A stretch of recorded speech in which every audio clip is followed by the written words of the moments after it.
and welcome to the official YouTube platform of Law Prep Tutorial. I am your law mentor Dimple Parekh and today we are going to discuss about the making of the Indian Constitution. ये जो Constitution की series है इसमें हम लोग every minute thing पढ़ने वाले हैं about the Indian Constitution ताकि आपके एग्जाम के डे पे आपको कोई भी confusion ना रहे because जो छोटी छोटी minute बातें होती हैं वहीं पर confusion create होता है.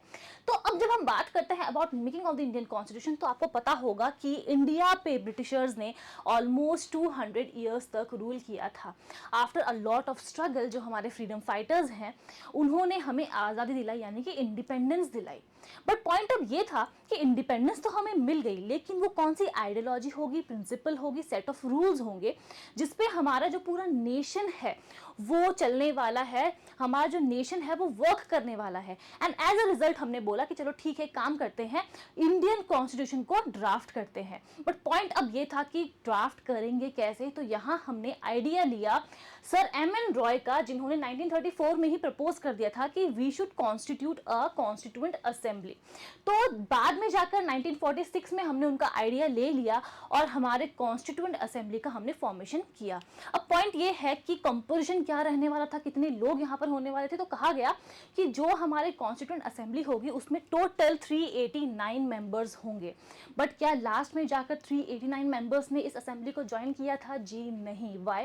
Because Muslim League and princely states इन दोनों ने ही मना कर दिया, इन्होंने बैकआउट कर लिया कि भाई हम कॉन्स्टिट्यूएंट असेंबली का पार्ट नहीं होने वाले हैं.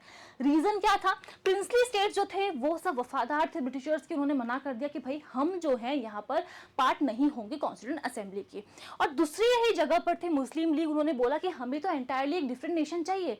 तो अगर डिफरेंट नेशन चाहिए तो हम फिर वहां जाके अपना कॉन्स्टिट्यूशन बनाएंगे ना, हम आपकी हेल्प क्यों करें. एंड एज अ रिजल्ट इन दोनों ने बोला कि भाई हम तो आपके पार्ट नहीं होने वाले हैं. और इसीलिए 389 मेंबर्स जो हैं वो सबके सब नहीं थे हमारी फर्स्ट असेंबली में जो कि हुई थी ऑन 9 दिसंबर 1946. अब आप मुझे कमेंट करके बताओगे कि आखिर कितने मेंबर्स थे टोटल जिन्होंने फर्स्ट मीटिंग में पार्टिसिपेट किया था. Now coming to the president, यहाँ पर आता है ट्विस्ट बिकॉज जो भी कॉम्पिटिटिव एग्जाम होते हैं उसमें पूछा जाता है कि टेम्पररी प्रेसिडेंट कौन थे कॉन्स्टिट्यूएंट असेंबली के या फिर परमानेंट कौन थे. और हमें सिर्फ याद रहते हैं डॉक्टर राजेंद्र प्रसाद.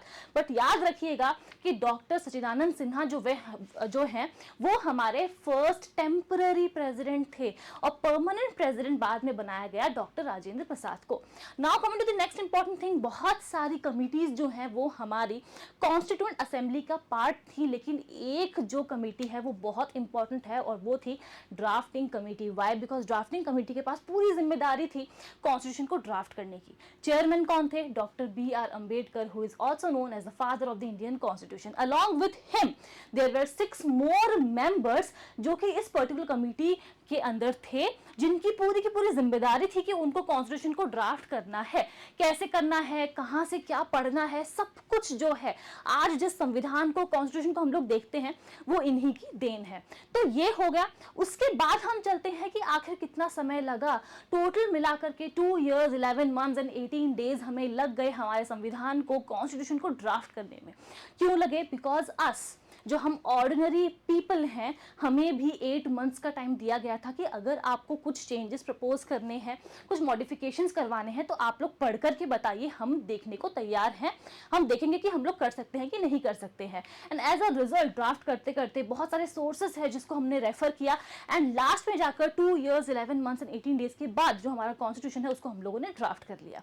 ड्राफ्ट करने के बाद जो मेन इंपॉर्टेंट पार्ट आता है वो आता है date of enactment and date of enforcement. याद रखना, आज अगर हम लोग किसी लॉ के बारे में बात करें तो जैसे ही लॉ इनेक्ट होता है उसके बाद लागू नहीं किया जाता है, एनफोर्स नहीं किया जाता है ना, कुछ समय लग जाता है.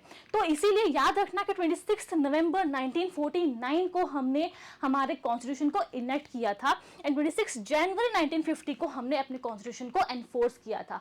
आप मुझे कमेंट करके ये भी बताना कि जो हमारा प्रीएम्बल है उसमें डेट ऑफ इनेक्टमेंट गिवन है या फिर डेट ऑफ एनफोर्समेंट गिवन है.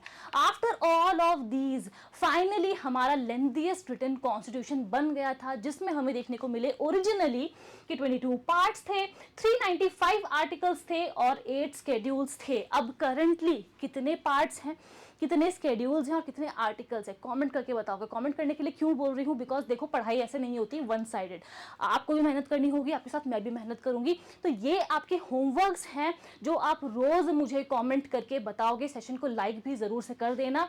एंड ऑल्सो अगर आप इसी तरीके से हमारे साथ जुड़ करके अपनी क्लैट पीजी की तैयारी करना चाहते हैं तो ये हमारी वेबसाइट है, वेबसाइट पे काउंसलर का नंबर गिवन है, आप इस पर्टिकुलर नंबर पे कॉल करके हमारे जो भी बैचेस हैं उनके बारे में आप जानकारी ले सकते हैं। So yes, that is all about it. I will see you all in the next session.